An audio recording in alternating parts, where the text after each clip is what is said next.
नमस्कार दोस्तों, जय हिंद। आप सभी का आज के करंट अफेयर्स के सेशन में स्वागत है। आज का हमारा पहला प्रश्न है, हाल ही में ब्रुकफील्ड ने कहाँ एशिया का सबसे बड़ा ग्लोबल कैपेबिलिटी सेंटर जो है बनाएगी। ब्रुकफील्ड एक कंस्ट्रक्शन कंपनी है जो एशिया का सबसे बड़ा ग्लोबल जो कैपेबिलिटी सेंटर है वो बनाने जा रही है। ऑप्शंस हैं आपके पास, A Pune, option B Mumbai, option C Beijing और ऑप्शन डी इनमें से कोई नहीं। इसका सही आंसर है ऑप्शन बी मुंबई। ब्रुकफील्ड जो सबसे बड़ा ग्लोबल सेंटर बना रही है वो बॉम्बे में बनाई जा रही है और माना जा रहा है कि इसकी जो निर्माण लागत है वो 9,000 करोड़ रुपए होगी और ये मल्टीनेशनल बैंक के लिए जो है इसको तैयार किया जा रहा है और कहा जा रहा है कि इस प्रोजेक्ट से लगभग 30,000 लोगों को रोजगार मिलने की संभावना है। तो इसका आंसर हो जाएगा आपका बॉम्बे मुंबई। चलते हैं अगले प्रश्न की तरफ। आज का अगला प्रश्न है, हाल ही में एडीबी ने चेन्नई मेट्रो विस्तार के लिए 240 मिलियन अमेरिकी डॉलर के लोन को मंजूरी दी है। तो आपसे पूछा गया है कि किस राज्य में जो है चेन्नई मेट्रो का विस्तार किस राज्य में किया जा रहा है। तो ये तो बहुत ही आसान प्रश्न है। Option A Karnataka, option B Tamil Nadu, option C Andhra Pradesh और ऑप्शन डी इनमें से कोई नहीं। जैसा कि हम सभी लोग जानते हैं कि तमिलनाडु की जो राजधानी है वो है चेन्नई, जिसको पहले मद्रास भी कहा जाता था। तो इसका जो आंसर है वो क्या होगा आपका तमिलनाडु, यानी कि ऑप्शन बी। अब रही बात एडीबी की, तो जो लोग नहीं जानते हैं, एडीबी का मतलब होता है एशियन डेवलपमेंट बैंक, यानी कि एशियाई विकास बैंक। और इसका हेडक्वार्टर कहाँ पड़ता है? एशियाई विकास बैंक का जो हेडक्वार्टर है वो पड़ता है आपका मनीला, फिलीपींस में। कहाँ पर है? मनीला, फिलीपींस में इसका हेडक्वार्टर है। और इस समय जो इसके अध्यक्ष है उनका नाम है मसातो कांडा। क्या नाम है उनका? मसातो कांडा जो है वो इस समय एडीबी के क्या है? अध्यक्ष हैं।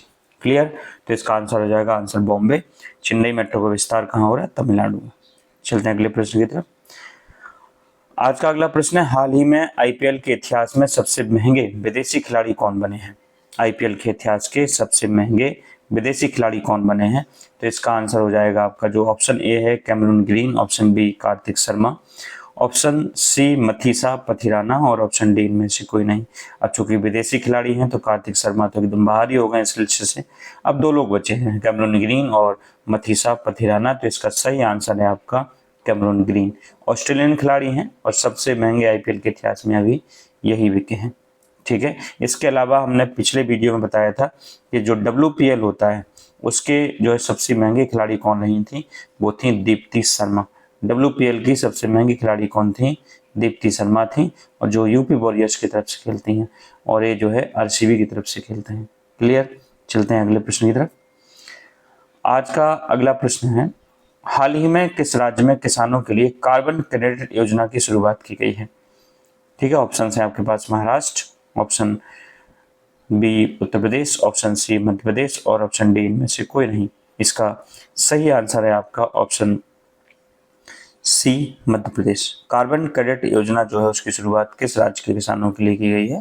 तो इसका सही आंसर है आपका जो है मध्य प्रदेश। चलते हैं अगले प्रश्न की तरफ। हाल ही में NHAI ने कहां पर NH45 पर भारत की पहली वन्यजीव सुरक्षित सड़क की शुरुआत की है? ये बहुत इंपॉर्टेंट क्वेश्चन है, क्योंकि वन्यजीव कॉरिडोर का मतलब होता है वाइल्ड लाइफ कॉरिडोर कहाँ बनाया गया है भारत में। तो आपके पास ऑप्शन है Gujarat, option B Madhya Pradesh, option C Rajasthan और ऑप्शन डी इनमें से कोई नहीं। इसका सही आंसर एक बार फिर से बॉम्बे है, ऑप्शन बी मध्य प्रदेश।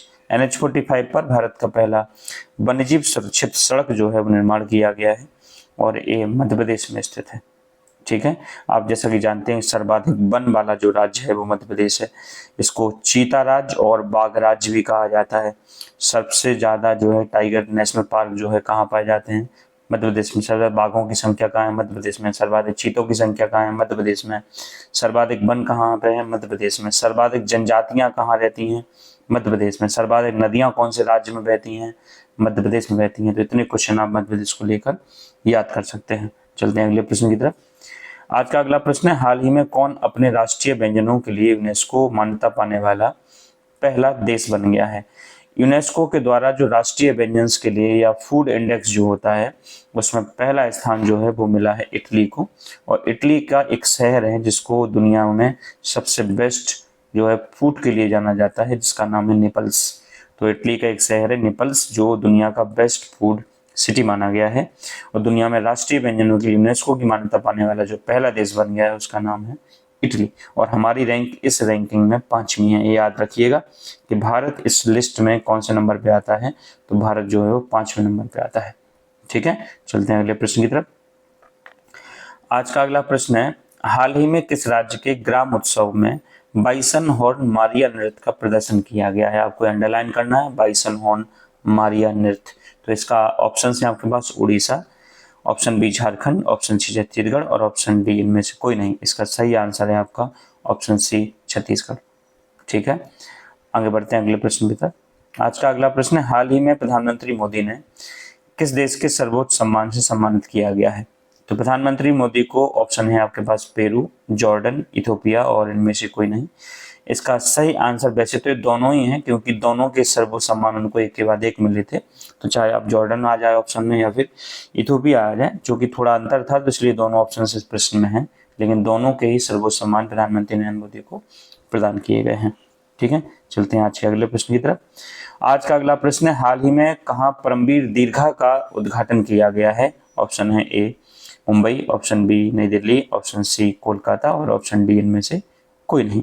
अब रही परमवीर दीर्घा, लोग जो नहीं जानते हैं, परमवीर चक्र से संबंध है सेना से, कि जो सर्वोच्च बलिदान या सर्वोच्च जो है बहादुरी का प्रदर्शन करते हैं युद्ध काल के समय, उनको परमवीर चक्र दिया जाता है। तो भारत में जितने भी ऐसे लोग हैं जो युद्धवीर हैं या परमवीर चक्र के विजेता हैं, उनकी एक दीर्घा बनाई गई है उनके सम्मान में। तो वो आपका बनाई गई है हमारी राजधानी नई दिल्ली में। यही भारत का नेशनल वॉर मेमोरियल है, यानी कि नेशनल वॉर मेमोरियल NWM।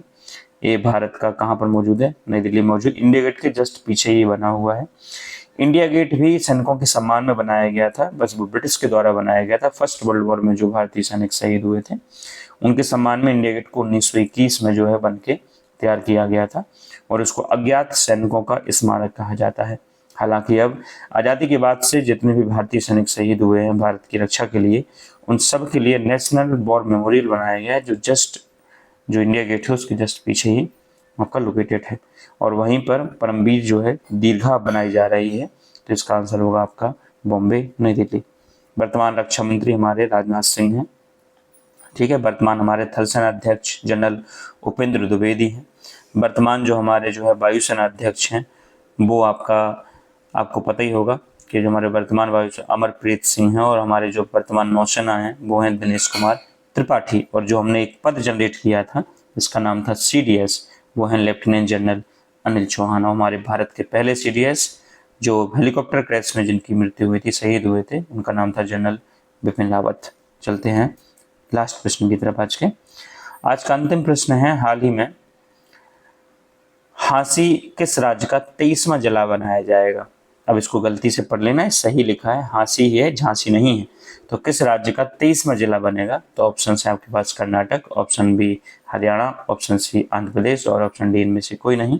इसका सही आंसर है ऑप्शन बी हरियाणा। हरियाणा का जो है 23वां जिला घोषित किया गया है झांसी को। हालांकि भारत में सर्वाधिक 75 और प्लस एक अस्थायी जिला 7 अगर हम जोड़ लेते हैं तो 76 डिस्ट्रिक्ट हो जाते हैं। सर्वाधिक जिलों वाला जो राज्य है वो है उत्तर प्रदेश, ये आपको पता है।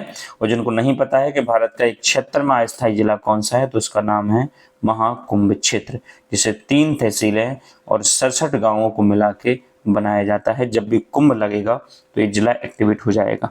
ठीक है, उम्मीद करते हैं कि आज का सेशन आप सबको पसंद आया होगा। यदि पसंद आया है तो चैनल को सब्सक्राइब करिए, अपनी राय कमेंट बॉक्स में जरूर दीजिए और अपने साथियों के साथ इस वीडियो को शेयर कीजिएगा।